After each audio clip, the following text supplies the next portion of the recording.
Subscribe करें account master को और बेल आइकन दबाएं लेटेस्ट वीडियो सबसे पहले पाने के लिए।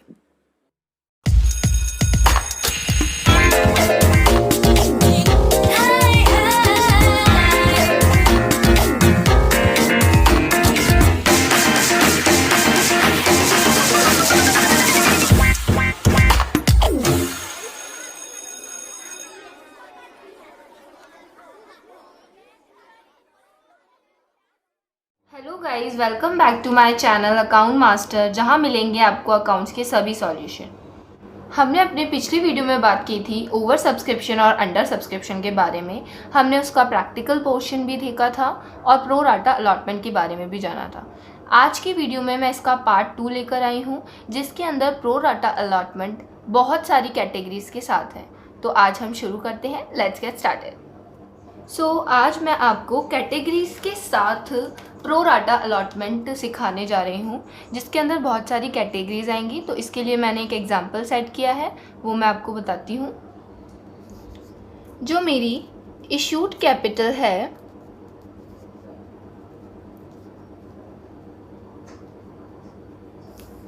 वो है 30,000 शेयर्स,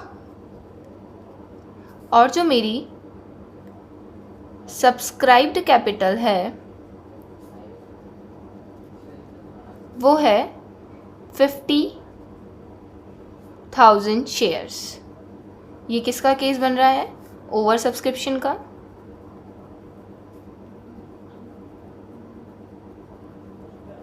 अब हम इसकी कैटेगरीज डालते हैं। तो कैटेगरीज डालने के लिए मैं आपको एक छोटा सा एग्जांपल ले लेती हूँ। जैसे कि ए कैटेगरी है और उसके लिए कहा गया है कि 15,000 शेयर्स को 15,000 शेयर्स को पूरे 15,000 आवंटित कर दिए जाएं। यानी कि 15,000 शेयर्स को कितने इशू कर रहे हैं? 15,000 शेयर्स ही इशू कर रहे हैं। और बी कैटेगरी में इन्होंने ऐसे बोला कि 10,000 शेयर्स को 10,000 शेयर्स दे दिए जाएं।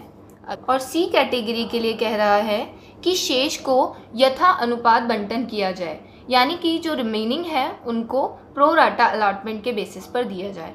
तो हम कैसे हिसाब लगाएंगे कि कितना तो शेष है और उसको कितना मिला? ये दोनों चीज़ें तो हमें क्वेश्चंस में खुद ही दे दी गई हैं। लेकिन अब हमें जब बोलता है कि शेष यथा अनुपात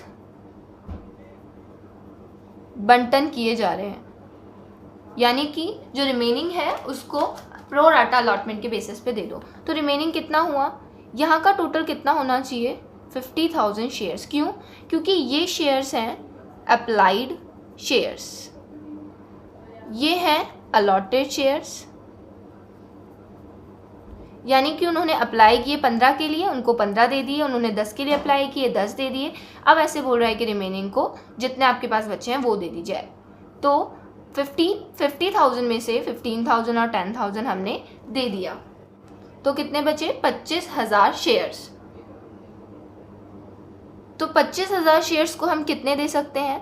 15,000 और 10,000। हमारा अलॉटेड शेयर्स का जो टोटल है वो कितना होना चाहिए? 30,000 शेयर्स। क्यों? क्योंकि हम 50 तो इशू कर नहीं रहे, हम कितने इशू कर रहे हैं? 30,000 ही हमारी लिमिट है इशू करने की। तो हम 50 वालों को कितना दे सकते हैं? मैक्सिमम 30,000 ही दे सकते हैं। तो 10 और 15 25,000 हम इशू कर चुके हैं। बाकी कितने रिमेनिंग बचे? 5,000 रिमेनिंग बचे। तो हमारे पास कितनी कैटेगरीज आ गई हैं? 3 कैटेगरीज आ गई हैं। अब इनके लिए हम एनालिटिकल टेबल बनाना शुरू करते हैं। Analytical table. अब देखिएगा, जब एक्स्ट्रा पैसा एप्लीकेशन पर आता है तो हम कैसे उसका यूटिलाइज करते हैं। यहाँ हमें क्वेश्चन में सिर्फ ये कहा गया है कि जो एप्लीकेशन का एक्स्ट्रा पैसा आया है उसको अलॉटमेंट तक यूज़ में ले सकते हैं। तो हम एनालिटिकल टेबल बनाना शुरू करते हैं। Category, apply shares, allotted shares, application money received. अब हम एडजस्टमेंट खोल लेते हैं एप्लीकेशन के, अलॉटमेंट के और रिफंड। क्योंकि हमें सिर्फ अलॉटमेंट तक ही पैसा यूज़ में लेना है, उसके बाद का जो पैसा है वो हमें रिफ़ंड कर देना है। तो हम स्टार्ट करते हैं। ए कैटेगरी की बात कर लेते हैं। 15,000 शेयर्स हैं, 15 दे दिए। 10,000 शेयर्स है, 10,000 दे दिए। 25,000 वालों को हम कितना दे सकते हैं? 5,000 ही दे सकते हैं। यहाँ पे सिर्फ 3 कॉलें हैं। ऑन एप्लीकेशन पर मैं मांग रही हूँ 3 रुपये, ऑन अलॉटमेंट पर मैं मांग रही हूँ 5 रुपये, और ऑन फर्स्ट कॉल पे मैं मांग रही हूँ 2 रुपये। इन तीनों का टोटल कितना होता है? 10 रुपये। तो अब हम स्टार्ट करते हैं। अप्लाइड शेयर्स कितने हैं? 15,000। उनको अलॉट कितना किया है? 15,000 शेयर्स। उन्होंने हमें पैसे कितने के हिसाब से जमा कराए होंगे? 15,000 इंटू 3, 45,000 रुपीज़। उन्होंने हमें कितने रुपए जमा कराए होंगे? 45,000। जबकि हमारा एप्लीकेशन का कितना बनता है? वही 15,000 मल्टीप्लाई बाय 3, 45,000। अलॉटमेंट के लिए कुछ बचा नहीं, रिफंड के लिए कुछ बचा नहीं।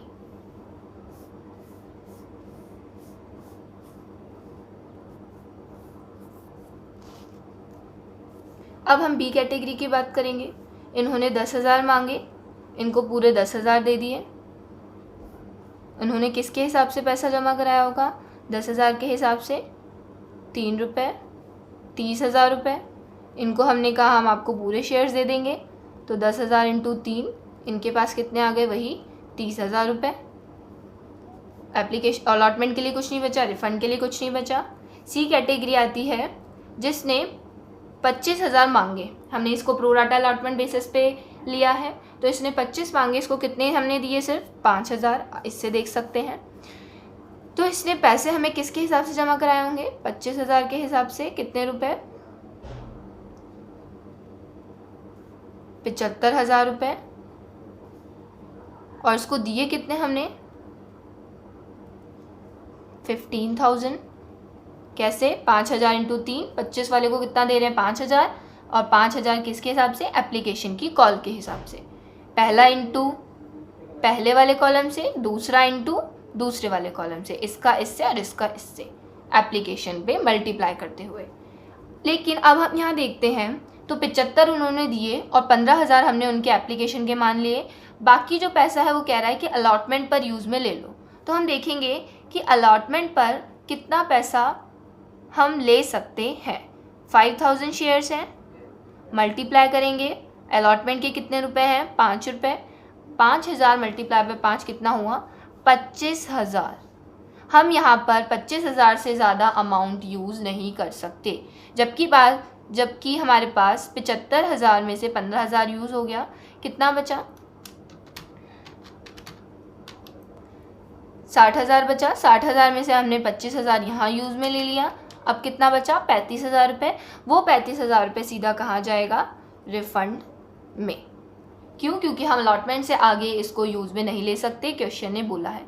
यदि क्वेश्चन ऐसे बोलता कि फ़र्स्ट कॉल तक लेना है, तब हम फर्स्ट कॉल तक ले लेते। अब हम इनका टोटल लगा लेते हैं। एप्लीकेशन मनी जो रिसीव्ड हुआ है उनका टोटल एडजस्टमेंट के बराबर आना चाहिए। इनका टोटल हम लगाते हैं तो ये होता है 75, 30 और 45, ये बनता है 1,50,000 रुपये। इसका टोटल आएगा 45,000, 30,000 और 15,000, 90,000 रुपये। और इसका टोटल है 25,000 और इसका टोटल है 35,000। तो 90, 25, 35, 90,000, 25,000 और 35,000 कितना हुआ? 1,50,000 रुपये। अब हम इसकी जो एंट्री करेंगे तो इसके अंदर जो एंट्री समझने हैं वो सिर्फ 2 ही हैं, बाकी एंट्रीज में सेम होती। तो इसकी जो 2 एंट्री हमें सिर्फ समझने योग्य है वो मैं बता देती हूँ, बाकी एंट्री सब सेम होंगी। इसकी एंट्री हम सिर्फ अलॉटमेंट तक की समझेंगे। फर्स्ट कॉल की एंट्री वैसी होगी जैसे सिंपल क्वेश्चंस में होती है। तो सबसे पहले एप्लीकेशन का मनी रिसीव्ड होंगे, तो ये एंट्री होगी bank account DR to equity share application account. कितने रुपए रिसीव होंगे एप्लीकेशन पे? हमें पूरे 1,50,000 रुपये। ये हमारे एप्लीकेशन का कॉलम है, हम वहाँ से देख सकते हैं।